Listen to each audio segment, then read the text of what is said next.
Hello friends, आज हम बात करेंगे पोलरोमीटर कैलिब्रेशन के प्रोसेस पर। पोलरोमीटर का कैलिब्रेशन कैसे किया जाता है। पहले की वीडियो में मैंने पोलरोमीटर का जो प्रॉपरली इंस्ट्रूमेंटेशन है वो पार्ट बताया था। आज के इस वीडियो में हम बात करेंगे पोलरोमीटर कैलिब्रेशन पर। कोई भी इंस्ट्रूमेंट जब वर्किंग करते हैं हम तो उसके लिए आवश्यक होता है कि उसका कैलिब्रेशन किया जाए। कैलिब्रेशन क्यों आवश्यक है? सबसे इम्पोर्टेंट है कि कैलिब्रेशन के बाद में ही हमें एनालिसिस करना चाहिए, क्योंकि कैलिब्रेशन करने के बाद में हमें पता लगता है कि इंस्ट्रूमेंट प्रॉपरली वर्किंग कर रहा है या नहीं कर रहा है। तो आज की वीडियो में सिर्फ अपना टॉपिक रहेगा पोलरोमीटर कैलिब्रेशन। इसके साथ साथ में कुछ इंपॉर्टेंट बातें भी हैं जिस पे भी हम डिस्कस करेंगे। तो मेन टॉपिक हमारा है पोलरोमीटर कैलिब्रेशन। कैलिब्रेशन क्यों आवश्यक है ये मैंने बता दिया आपको, क्योंकि इंस्ट्रूमेंट प्रॉपरली वर्किंग कर रहा है या नहीं कर रहा है इसको चेक करने के लिए कैलिब्रेशन किया जाता है। उसके बाद में उसके फर्दर हम एनालिसिस, सैंपल का एनालिसिस करते हैं। अब कोई भी सैंपल है उसका पोलरोमीटर एनालिसिस कब किया जाए? कोई सैंपल पोलर पोलर मतलब ऑप्टिकली एक्टिव है या नहीं है। मोस्टली क्या होता है, पोलरोमीटर जो होता है वो इंस्ट्रूमेंट जो होता है वो की ऑप्टिकल रोटेशन देखने के भी काम आता है। इसमें एक इंस्ट्रूमेंटेशन पार्ट में बताया था मैंने, एक सोडियम लैंप होता है जो कि दिखाई दे रहा है, और साथ साथ में इसमें प्रिज्म होते हैं और अपने जो लेंस लगे होते हैं। उसके बाद में यहाँ पर एक स्केल होता है जो कि प्लस स्केल होता है और एक माइनस स्केल होता है। उस प्लस स्केल का मीन्स होता है डेक्स्ट्रो रोटेशन और माइनस स्केल का मतलब होता है लीवो रोटेशन। तो जो कंपाउंड ऑप्टिकली एक्टिव है, अब कौन से कंपाउंड ऑप्टिकली एक्टिव होते हैं? मोस्टली जिनमें कायरल कार्बन प्रेजेंट होता है, या जो कायरल कार्बन प्रेजेंट वाले जो कंपाउंड्स होते हैं that is the optically active. अब वो पोलराइज लाइट के अंदर अगर उनको रखा जाए तो एक अपना स्पेसिफिक ऑप्टिकल रोटेशन वो शो करते हैं।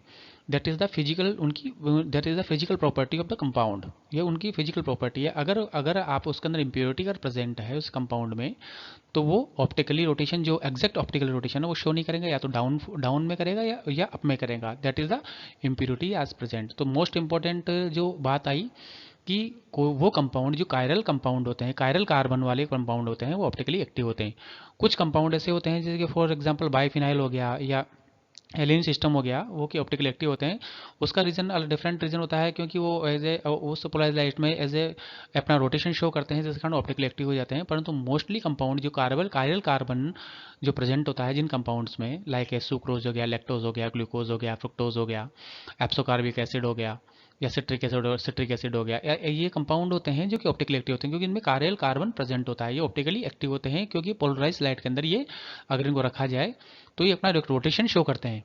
अब रोटेशन शो करते हैं तो उस रोटेशन का angle of rotation that is the optical rotation. जो एंगल ऑफ रोटेशन होगा वो अल्फा अल्फा होता है, जो कि एंगल ऑफ रोटेशन जो कि ऑप्टिकली जो कि शो करता है वो हमें स्केल पर दिखाया जाता है। एक फिक्स कंसंट्रेशन पर डिपेंड करता है कंसंट्रेशन पर भी। अगर कंसंट्रेशन अगर बढ़ाएंगे आप तो ऑप्टिकल रोटेशन आपका कम हो जाएगा, अगर कंसंट्रेशन घटाएंगे तो आपका ऑप्टिकल रोटेशन बढ़ जाएगा। तो निश्चित है आप जो जो कंपाउंड कायरल कार्बन है और ऑप्टिकल रोटेशन शो करता है तो उन कंपाउंड की एनालिसिस या उनकी प्योरिटी या उनका ऐसे कंटेंट देखने के लिए हम पोलरोमीटर का यूज में लेते हैं।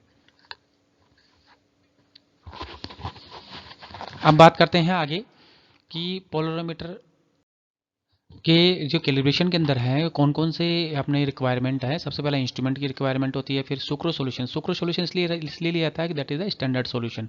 अगर उसका आप सोल्यूशन बनाएंगे तो ऑप्टिकली एक्टिव जो उसका अल्फा होता है that is the optical rotation है, उसका एग्जैक्ट अल्फा वहाँ पर आना चाहिए। उसके कारण हम शो कर सकते हैं that is the instrument is calibrated and not. इसके साथ में आवश्यक आपके distil water, sample tube means जो पोलरोमीटर में एक ट्यूब बताई थी मैंने जो आपकी पुरानी वीडियो में देखी होगी, उस वो ट्यूब रिक्वायर्ड है। टिश्यू पेपर्स हैं, बीकर्स है, वॉल्यूमेट्रिक फ्लास्क एंड बैलेंस है। इन सभी चीज़ों की रिक्वायरमेंट होती है और साथ साथ में इंस्ट्रूमेंट की रिक्वायरमेंट होती है। हाफ एन आवर पहले आप इंस्ट्रूमेंट को ऑन कर दीजिए, क्योंकि उसका जो सोडियम लैंप है जो 589 नैनोमीटर वेवलेंथ का अगर वेवलेंथ एक्साइट कर रहा है, वेवलेंथ अगर निकाल रहा है तो वो वार्म अप हो जाए। तो इसको सबसे पहले रिक्वायरमेंट होती है हाफ एन आवर पहले उस इंस्ट्रूमेंट को ऑन कर दीजिए। ऑन करने के बाद में आपको सबसे पहले जो ड्राई शुगर होती है, शुगर का सोल्यूशन बनाना है 10% एंड 20% 30% एंड 40%। अब 10% कैसे बनाएंगे ये मैंने बता रखा है। वैसे आप 10 ग्राम शुगर, हो सकता है आप 10.05 ग्राम बेकर, जितना भी बेकर है उसको आप नोट डाउन कर लें, और उसको 100 ml वॉल्यूमेट्रिक फ्लास्क में डाल करके 100 ml वाटर, डिस्टिल वाटर को से मेकअप कर दिया जाए। मेकअप करने के बाद में उसको 25 डिग्री सेंटीग्रेड टेम्परेचर पे रखना होता है, क्योंकि उसको अपने को सारा ऑप्टिकल रोटेशन होता है वो 25 डिग्री सेंटीग्रेड पर ही निकालना होता है as per Indian pharmacopoeia, as per USP as per BP, जो भी इंडस्ट्री में काम करते हैं वो ये बात जानते हैं कि जितना भी जो भी एनालिसिस की जाती है वो एक इन्वायरमेंट टेम्परेचर पर, या हम यह कह सकते हैं कि 25 डिग्री सेंटीग्रेड पर ही नोट डाउन की जाती है। तो उसके बाद में आप रख करके उसको आप स्केल में देखेंगे। स्केल में 3 आपको पिक्चर्स दिखाई देंगी, जिसमें आपको मैंने इंस्ट्रूमेंट के समय बताया था कि आपको किस स्टेज पे आपको रीडिंग लेनी है। रीडिंग लेने के बाद में जो ऑप्टिकल रोटेशन आएगा, और ऑब्जर्व रोटेशन मान लो सपोज आपको 13.3 आता है या 13.4 आता है, into 10 divided by sample weight. Sample weight means होता है कितना आपने सैंपल वेट किया। फॉर एग्जांपल आपने 10.01 ग्राम वेट किया, 10.02 ग्राम वेट किया, उससे आपका ऑप्टिकल रोटेशन निकल जाएगा। अब उसके बाद में आता है कि जैसे इंडियन फार्माकोपिया या ब्रिटिश फार्माकोपिया के अकॉर्डिंग जो 10% सोल्यूशन होता है शुगर का, उसका जो ऑप्टिकल रोटेशन होता है वो होता है 13.2 से 13.3। That is the plus sign indicate करता है कि that is the dextro rotation. Negative sign यहाँ पर अगर होगा तो होगा एज ए लीवो रोटेशन। तो sugar solution dextro rotation show करता है, तो इसका रीडिंग आता है 13.3।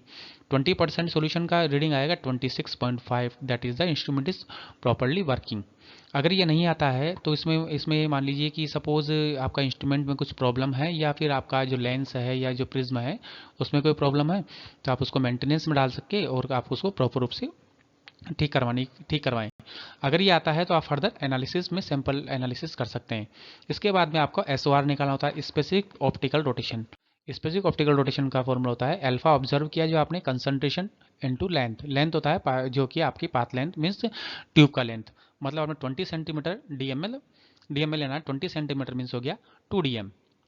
तो SOR observe rotation into 100 into 10 into 2 means हो गया, मान लो 13.2 अगर आपका आता है, 13.3 अगर ऑप्टिकल रोटेशन आता है इंटू 100, क्यों 100 ml में आपने सैंपल डिजोल्व किया। 10 ग्राम आपने सपोज शुगर सोल्यूशन लिया, एग्जैक्ट 10 ग्राम की जगह आप मान लो आपका वेइंग करता है 10.02 ग्राम, तो यहाँ 10.02 ग्राम लिखना है इंटू 2। तो आपका आता है डेक्स्ट्रो रोटेशन, और आता है आपका एसओआर जो आएगा वो आपका 66.5%। तो मेनली आपने सबसे पहले पोलरोमीटर कैलिब्रेशन में आप शुगर सोल्यूशन बनाएंगे। उसके बाद में देखेंगे कि उसका जो ऑप्टिकल रोटेशन है जो कि 13.3 आ रहा है या नहीं आ रहा है। अगर आ रहा है तो प्रॉपर्ली आपका वर्किंग कर रहा है इंस्ट्रूमेंट, और अगर नहीं आ रहा है तो आप उसको मेंटेनेंस में डाल करके उसको प्रॉपर्ली वर्किंग के लिए आप डाल सकते हैं। और अगर 13.3 अगर शो करता है ऑप्टिकल रोटेशन, तो आप उसको फर्दर एनालिसिस के रूप में फर्दर एनालिसिस कर सकते हैं। फर्दर एनालिसिस के अंदर ये कहाँ यूज़ में होता है, इंस्ट्रूमेंट कहाँ यूज़ में होता है, तो मोस्टली मैं बता दूं आपको pharmaceutical industry, milk industry, pesticide industry, other research institute के अंदर यूज़ में आता है। जहाँ पर कायरल कार्बन या ऑप्टिकल रोटेशन से संबंधित अगर वो रिसर्च अगर हो रहा हो तो यहाँ पर यूज़ में आता है। तो मोस्टली जो फार्मास्यूटिकल इंडस्ट्री है जहाँ पर लैक्टोज या सुक्रोज एज ए बेस रूप में काम करता है, वहाँ पर ये ऑप्टिकली रोटेशन देखने को आता है। अगर ऑप्टिकल रोटेशन अगर इसका अगर किसी सब्सटेंट या प्रोडक्ट का ओके है, अगर सही आता है, that means that is the pure compound. अगर आपको ऑप्टिकल रोटेशन अगर उस कंसंट्रेशन के अंदर आपका अगर गलत आता है, अगर सही नहीं आता है, that is the compound is impure, pure नहीं है। अतः इसके अंदर कुछ न कुछ इम्प्योरिटी है जो फर्दर आप एनालिसिस करके पता लगा सकते हैं। तो सबसे पहला इंपॉर्टेंट रोल इसका है कि impurity identify the compound and measure the impurity. अगर अगर उसमें इम्प्योरिटी है तो आप उसका पता लगा सकते हैं कि उसका compound is proper pure and impure. अगर इम्प्योर है तो आपका निश्चित रोटेशन चेंज हो जाएगा, क्योंकि कायरल कार्बन डिपेंड जो रोटेशन होगा वो डिपेंड करता है कॉन्सेंट्रेशन पे, और साथ साथ में ऑप्टिकली एक्टिव। अगर कंसंट्रेशन भी आपको एग्जैक्ट बनानी होगी, क्योंकि concentration is the most important role in the for the analysis. तो एक फिक्स कंसंट्रेशन पर कोई भी सब्सटेंट होता है पर्टिकुलर अपना एक फिक्स रोटेशन रखता है। अगर वो फिक्स रोटेशन अगर नहीं आता है तो that is the compound is mix any impurities like water and other substance impurities are present in the sample। तो सबसे पहला यूज है कि इंडियन फार्माकोपिया के अकॉर्डिंग या यूएसपी फार्माकोपिया या ब्रिटिश फार्माकोपिया जिसको भी आप फॉलो कर रहे हैं, तो जो भी कंपाउंड का आप एनालिसिस कर रहे हैं, सपोज सुक्रोज का कर रहे हैं, लैक्टोज का कर रहे हैं, या फिर आप कर सकते हैं कि जो इन्वर्ट शुगर आती है उनका कर रहे हैं, तो वो ऑप्टिकली आप रोटेशन देख करके बता सकते हैं कि पर्टिकुलर जो कंपाउंड है, पर्टिकुलर जो सब्सटेंट है, ये प्योर है या इम्प्योर है या कोई इम्प्योरिटी प्रेजेंट है, और आपको फर्दर एनालिसिस करने से या फर्दर प्रोडक्ट मतलब प्रोडक्शन सेल में लेने से पहले आप उसको रिजेक्ट या मतलब कुछ कर सकते हैं।